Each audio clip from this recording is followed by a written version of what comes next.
All right, welcome to another episode of Ruthless Obsession. I am your host, Kevin, I'm Scott. and we are here to give you all the sports arguments the world needs to hear. So, the first thing I want to talk about today actually isn't much of an argument, but it's just general excitement for the NHL starting up tonight, actually.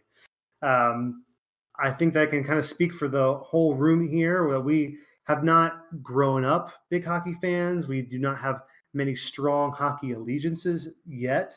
But this new shortened season, and I'll get into all the details here in a second, I'm really excited for it. I think it's an opportunity for not just myself, but for a lot of people to really get into the NHL.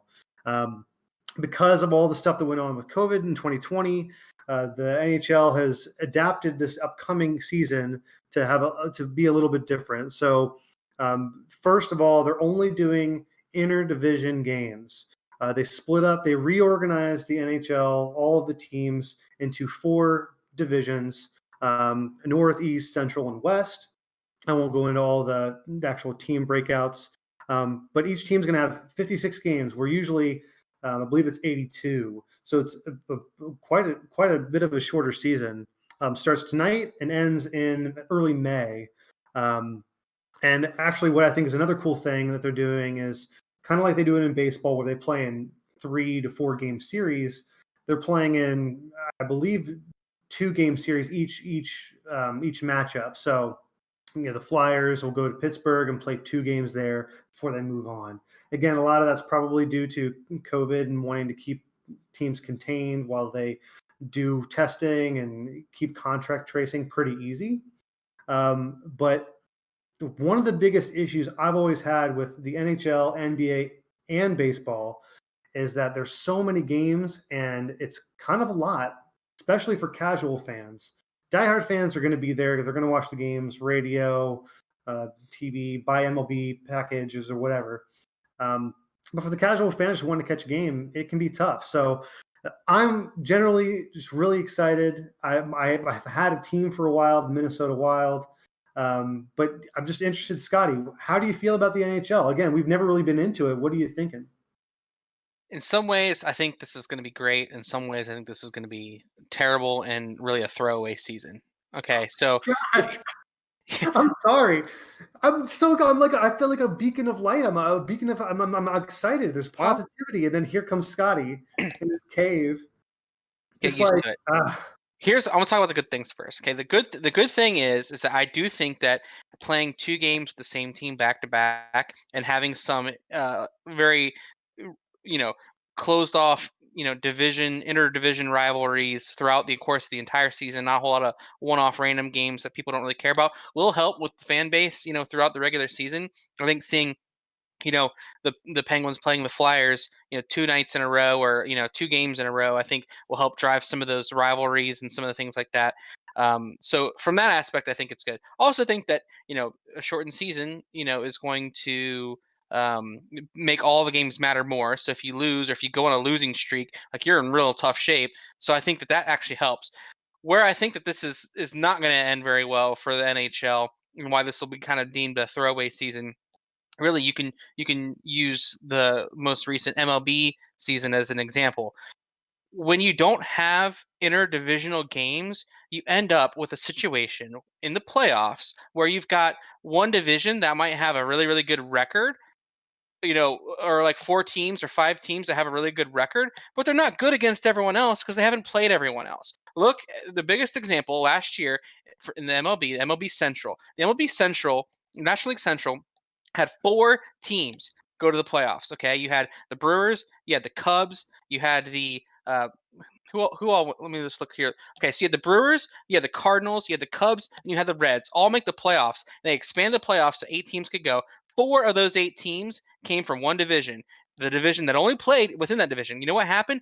Every single one of those teams got swept. Why? Because they actually stunk. You didn't know that they stunk because they only played each other. But when they played everyone else, they got their butts kicked. And the same thing's going to happen with hockey, where you're going to have one or two divisions that are actually pretty good, and the other two divisions that probably aren't.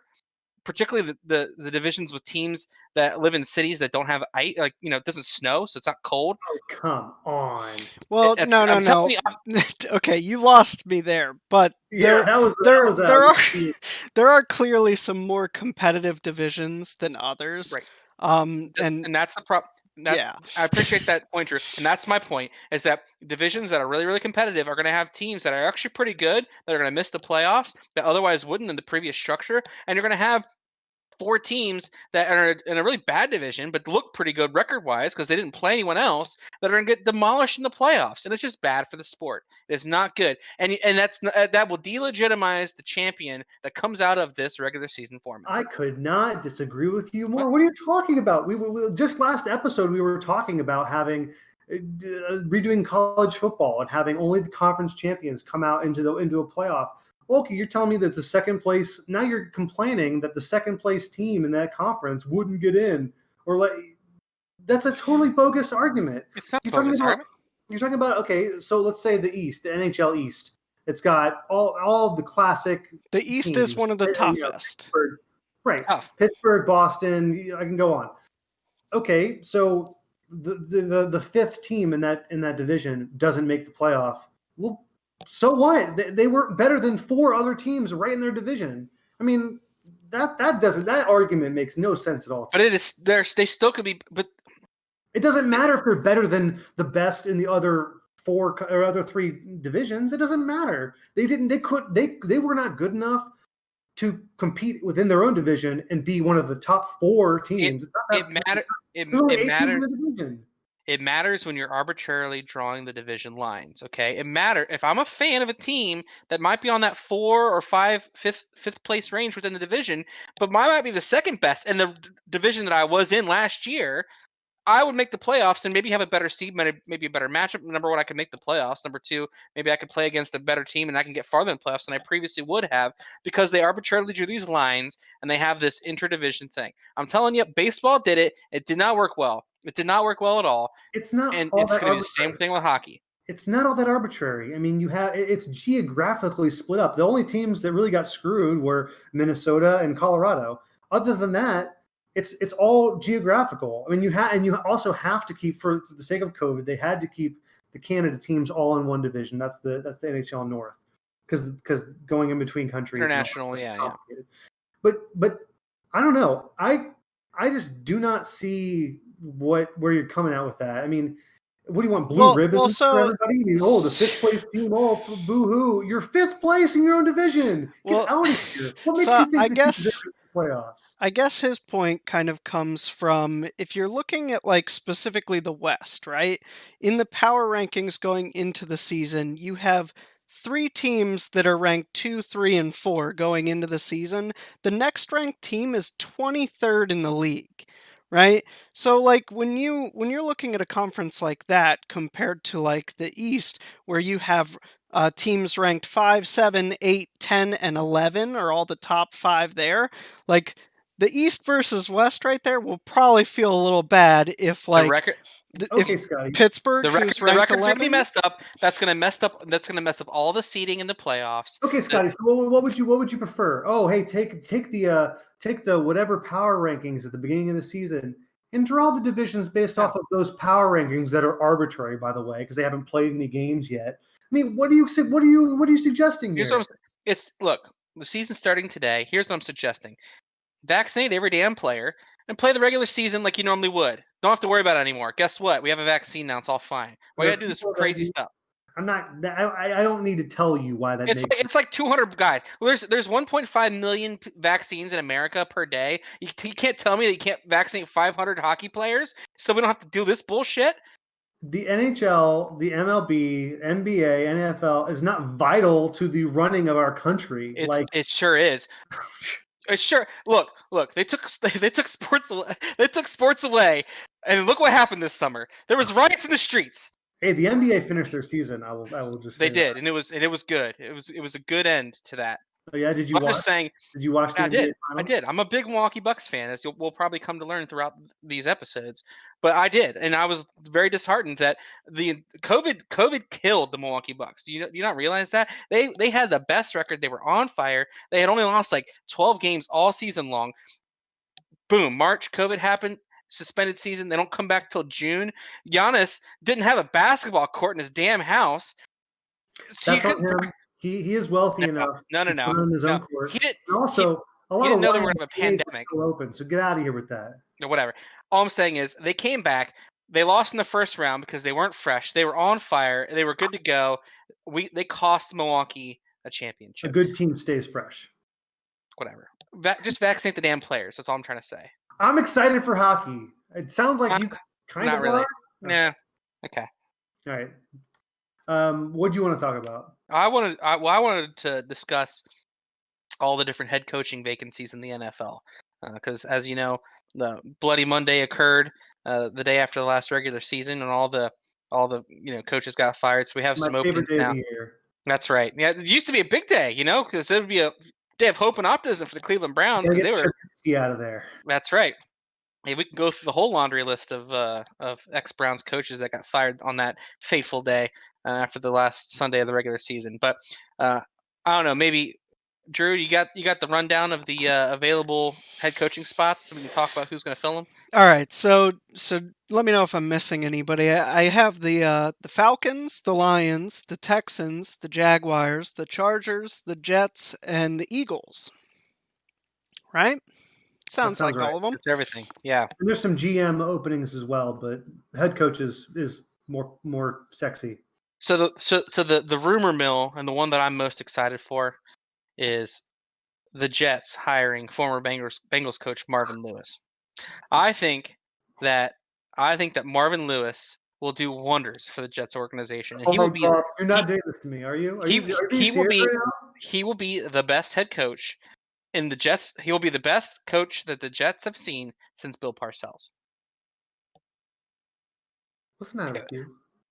He will be. What's your Look problem? what he did. Look what he did for the Cincinnati Bengals. Okay, Yes, please tell me all of the miraculous accomplishments Marvin Lewis had with the Bengals. Please tell me. Go ahead. I'll wait. We'll wait, and I'll raise my hand as soon as you mention a significant real accomplishment. Go ahead. He was the general manager, basically, and head coach of the Cincinnati Bengals for almost 20 years, real close to it, maybe like 15, 16. And he took that team, despite the limitations that the ownership put on him. He took that team to be competitive every single season. I mean, every single season they were in it. They were not going to be. They were never like just that's the number one draft pick. They were never. They were always better than the Browns. Okay, always better than the Browns. And then that stretch when he found the perfect combination of Andy Dalton and AJ Green and Vontez Burfict leading the defense, he took them to 5 or 6 straight playoff appearances, Which and he they won lost the every division. one. Okay, he lost every. There were he's 0-7 as a head coach in the playoffs, and he also has a 51.8% win percentage. So he's not really that's super a winning record. great. That's a winning record. That's a winning record, and that's better than anything that the Jets have seen in the last 5 or 6 years. Of Marvin Lewis's career I've ever heard in my life. He will rebuild that Jets franchise, and he probably won't take them to the promised land, right? But at least they won't be the dumpster fire that they are right now. He'll be significantly better than any other coach that you can put out there. He's a good he's a great scout with a limited budget. That's a small market club. They never maxed out the salary cap in Cincinnati. If they gave him the keys to the castle in New York with you could spend however much you want, you could do it. His eye for talent, his ability to build teams, and his locker room presence, how he was able to take all these troubled guys like Pac-Man Jones and Vontez Burfict, he turned them into productive, successful leaders. He's a player's coach. He will be the best thing that ever happened to the city of New York if they hired him. We were pretty new into this venture here, but I think that you've already played your hand there, Scott. Hand? He's aggressively average, and you're hyping him up. I mean, Scotty, you're talking about him bringing the only team that's been comparable in terms of failing to the Browns, the Jets. You're talking about Marvin Lewis, a guy whose career record is almost 500. You're talking about him. It's not hard to take a dumpster fire and blow it up with a fire extinguisher. But what are you left with? Apparently it is because the last 20 coaches in Cleveland couldn't do it. Marvin Lewis will do it. Wait. You're not talking about Cleveland. You're talking about Marvin Lewis taking all I'm trying to say is the Jets won 2 games this year. Right. They really only go up. So factually, what you're saying, I can't really disagree with, because I'm sure Marvin Lewis can get them to 6, 7 wins for the next 10 years. But that's it. Yeah, his lowest wins in a season was 4, and he had a couple of those seasons. But his most wins in a season was 12. So I mean, he went 12-4. What I'm going to say is, thank you, Andrew. What I'm going to say is, Marvin Lewis, 0 Jets fans, 0 Jets fans would be excited about that. 0 of them would be like, oh, we got Marvin. We got him. We got our guy. No one's saying that. Marvin Lewis is I cannot believe he's even getting interviews. He interviewed with, I think, the Texans, and I think he interviewed with Lions as well. I think the Texans too. Put him in the Texans. Lions is the city. The city of Detroit is just it's a dumpster fire. Anyone will fail in Detroit. If he went to the Texans, oh my gosh, Super Bowl contenders with the Deshaun Watson. Hello, J.J. Watt. He will take that team to the promised land. He will. Deshaun Watson's about to not be there anymore. No, maybe not if Marvin Lewis comes. If Marvin Lewis shows up, because he's a player's coach. He's a player's coach. He will talk to Deshaun. Would you break something? I did actually. It's awesome. Oh, yeah. Do you have to clean something up? I do. Oh. I'm sorry. Talking about Marvin Lewis, it got me going. Yeah. Let's pause real quick for station identification. All right, so I just kicked the shit out of a bottle of lemon liqueur. It shattered everywhere. Every bottle under this bar is sticky. So I'll deal with that in a second. But I need to just say something. You mean to tell me Deshaun Watson, who the ownership of the Texans has been not communicating well, Bill O'Brien was a disaster. You're telling me, and he's asking for a trade. Marvin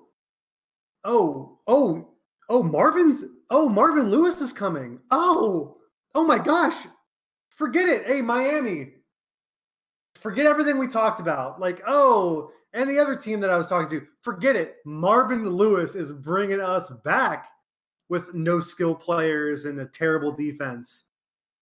Get out of here, Scotty. Marvin Lewis does not deserve another job, another NFL head coaching job. Maybe like an assistant, maybe like a team president or something like that. Because you're right, he has value somewhere, but he's not proven at all that he could be a good, successful coach in the NFL. Now, what I want to get off Marvin Lewis, because there's a lot of other people deserving of jobs on the list of places that they're talking about.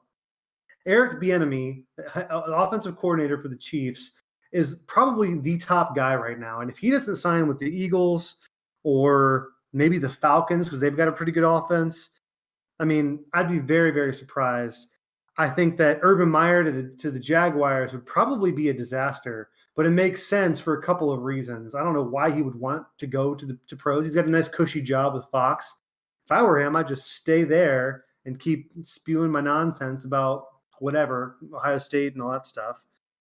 I think that we don't be surprised if Jim Caldwell gets another gig. I can see Jim Caldwell. I know. I'm not saying he should. I'm just saying I've already seen his name around like the Texans and stuff like that. Couldn't you just see him just coaching the Texans for like 3 seasons before they like realize that it's Jim Caldwell they hired? I could definitely see Jim Caldwell coaching a team to sub mediocrity. like a nice 5-11 season for 2 or 3 years in a row, and then getting fired again. Yeah, I could. Eric Bieniemy, who I think is definitely the most talked about coordinator right now. But there's stuff coming out right now that people aren't really sure how much Bieniemy really is attributed, or is how much you can attribute the Chiefs' success to Bieniemy.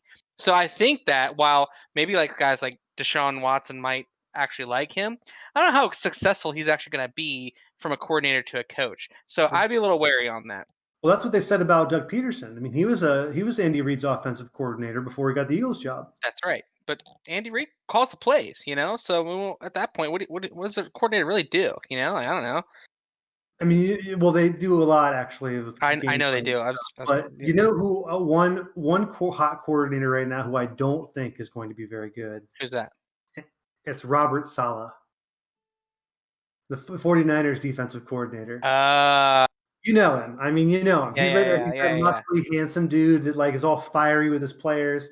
Great defensive coordinator. Yeah, but sure. I don't see that. I just don't see it as a head coach. I mean, and it also would depend on the team. Could you see the Lions getting Robert Saleh? And what? Another. Well, I mean, I could see it for sure, and that would be just another failed attempt by the pitiful Detroit city and organization to do something, and it'll be awful. It'd be bad. Marvin Lewis could do better in Detroit than I'm not talking about Marvin Lewis anymore. I'm done with that. I know, clearly. You know who could turn around the Jets? So people that come from the Patriots have had a mixed bag, right? But you see you see Brian Flores in Miami having success, and it's still way too early for the Giants with what's the dude's name? Coach of the Giants. Oh, Drew, help us out. Giants head coach. He was a wide receiver coach for the Patriots, which is like a weird job to have anyway. So I will say that the Jets have had 9 confirmed interviews, which is kind of ridiculous. They've interviewed 9 different people so far. Who has? The Jets have interviewed 9, and they have still like 5 more that they're looking at. You know what? Doug Peterson is even one of those people that they're looking at. So would not like that. Not a good move. It just kind of depends. But the Jets are looking like all across the board right now. Andrew, is Gerard Mayo on that list? Let's see here, Mayo. You know Gerard Mayo. He was a linebacker for the Patriots for a while. He's the linebacker coach right now. He's actually, I know he's interviewed with at least one team. I don't know if it was. So actually, he has not interviewed yet, but it has been requested or planned for him to interview for the Philly job. So he's looking at like being one of the top candidates at Philly right now. Actually, Philly's top 3 candidates that they have said are Mayo, Saleh, and Todd Bowles or Bowles? Bowles, yeah. Todd Bowles. Okay, yeah. Look, speaking as a fan of a team who hired a position coach without any real head coaching experience to their head coach, is a freaking horrible idea. Okay, it is not a good idea to think someone. Oh, you're good. Oh, you have a good linebacking core. Oh, you good linebackers. Hey, you know what? How about you have a whole team now? Like that. Who thinks that's good? Who thinks that's smart? It's about a system and a culture. No, that's the system. What it's all about. What you're gonna? What? We should toss your the pen system. down? The system and the culture is an important thing for sure. But you also need to know what the hell you're doing. And someone that doesn't have any even assistant head coach experience.